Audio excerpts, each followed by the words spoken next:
మీకు తెలుసు Thomas Alva Edison ఏం కనుగొన్నాడో. ఈ రోజున ఇలా నేను మైక్లో మాట్లాడుతున్నానన్నా, ఈ సౌండ్ సిస్టమ్లు ఇలా పనిచేస్తున్నాయన్నా, కరెంట్ లేకపోతే మనకి అయోమయంగా ఉంటుంది.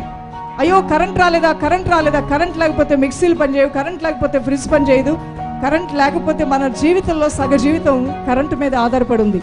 అలాంటి కరెంటును కనుగొన్నవాడే థామస్ అల్వా ఎడిసన్.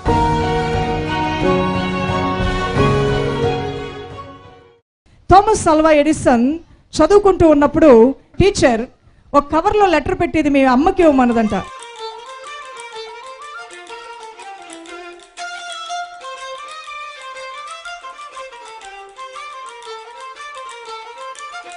ఏమని రాస్తుందో తెలుసా లెటర్లో?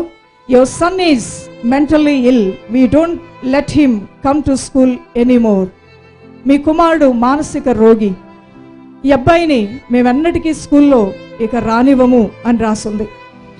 ఈ లెటరు ఆమె చదివి పక్క రూమ్లోకి వెళ్ళి బాగా ఏడ్చి మొహం కడుక్కొని వచ్చేసింది. అమ్మని అడిగాడంట, అమ్మ టీచర్ నా గురించి ఏమని రాసింది లెటర్లో అని బాబు ఎంటబడి అడుగుతుంటే తల్లి ఈ విధంగా జవాబిచ్చిందంట తన కుమారుడికి, నా కుమారుడా, మీ టీచర్ నాకు ఒక లెటర్ పంపించింది.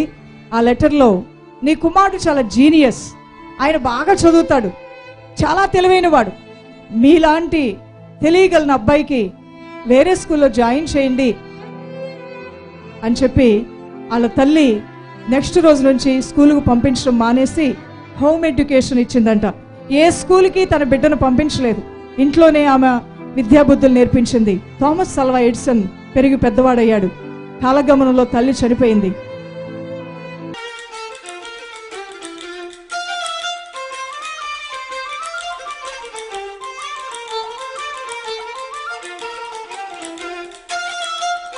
తల్లి చనిపోయిన తర్వాత అమ్మకి సంబంధించినవన్నీ చూస్తూ ఒక బాక్స్లో తన చిన్ననాటి సమయంలో తను వెళ్ళిన స్కూల్ టీచర్ రాసి పంపిన లెటర్. ఆ లెటర్లో ఏముందంటే, మీ కుమారుడైన థామస్ మెంటల్లీ ఇల్, మానసిక రోగి, అందువలన చదువుకోవటానికి అర్హుడు కాదు, రేపటి నుంచి స్కూల్కి పంపించొద్దు.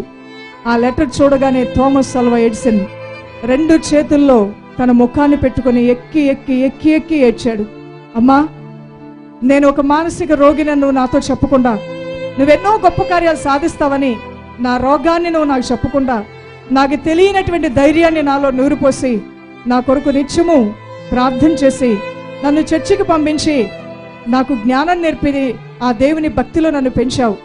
తన తల్లి డైరీలోనే కింద ఇలా రాశాడంట, నేను కాదు genius, Thomas Alva Edison mother, నా తల్లివైన నువ్వే జీనియస్ అని రాశాడు.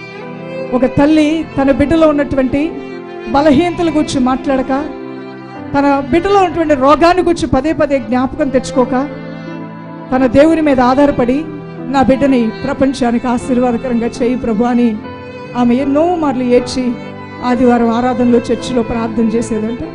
ఆమె ప్రార్థన ఆలకించిన దేవుడు ఎన్నిక లేనటువంటి ఆ కుమారుడు ప్రపంచ దేశాలకి ఆశీర్వాదకరంగా మార్చాడు. దైవజనం, ఈ రోజున నీ కుటుంబంలో ఎవరి పరిస్థితి ఏ రీతిగా ఉన్నప్పటికీ, ఓ తల్లి, నీ కన్నీటి ప్రార్థన, నీ పట్టుదలతో కూడిన ప్రార్థన నీ బిడ్డల్ని దేవుని పాదాల దగ్గర తీసుకొస్తుంది. వారు ఏ స్థితిలో ఉన్నా, ఎక్కడ ఉన్నా, ఎంత దీన స్థితిలో ఉన్నా, ఏ రోగముతో ఉన్నా, ఏ బలహీనతో ఉన్నా, ఎటువంటి మోడుబారిన జీవితాలతో ఉన్నా, అమ్మ మీకు ఒక శుభవార్త.